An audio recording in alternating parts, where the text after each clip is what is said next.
Welcome to Reasonable Suspicion, helping managers fight workplace substance abuse. Now, let's look at reasonable suspicion. Excuses and more, 10 for the road.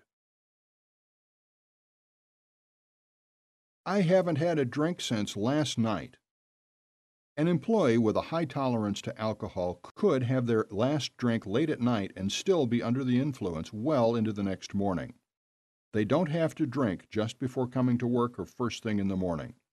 Don't let this statement convince you that a test is unnecessary. It's mouthwash. If the smell of alcohol is on the breath, then you can document it to support a test for reasonable suspicion. It might be mouthwash, or maybe not. Some alcoholics in the later stages of the disease have consumed mouthwash in quantities large enough to induce intoxication. Some mouthwashes are 50 proof or more. It's medicine. That's the same as number 2. It might be medicine. It might be alcohol. It might be both. If it smells like alcohol, you can support your documentation. What the employee states that you are smelling is not part of the screening out process. I have used. It happens. An employee who admits to using drugs or alcohol should be tested. Their honesty means, I need help. You'll ruin my career. Allowing an employee to convince you that a drug test will be harmful to their career and their life is called enabling.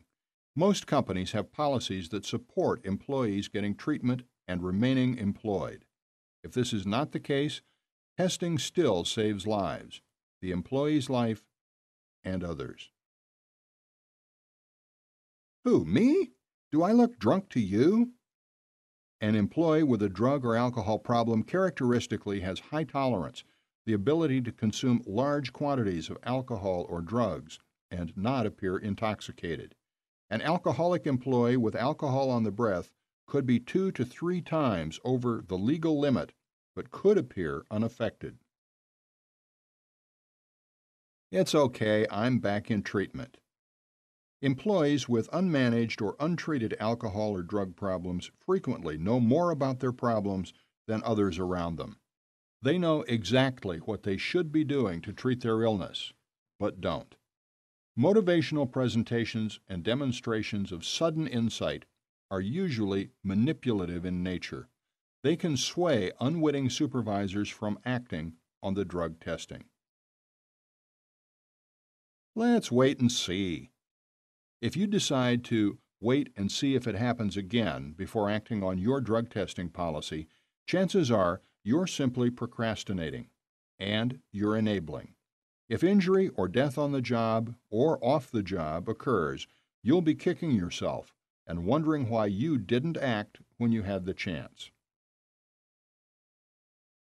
Let's keep it between ourselves. Don't become your employee's confidant. It's a mixing of roles and simply does not work. If your employee has an alcohol or drug problem, your life experience, counseling ability, or understanding of human nature is not enough to tackle his or her alcohol or drug problem. But we're friends. If you are friends with your employee, you will face a challenge in recommending a drug test. If you socialize and drink with your employee, this challenge is made even more difficult. Consider this. Most supervisors will put their own job security ahead of such friendships when drinking or drug use facilitates a crisis at work. Testing will not hurt a true friendship, and it may prevent a crisis that forces you to make a choice.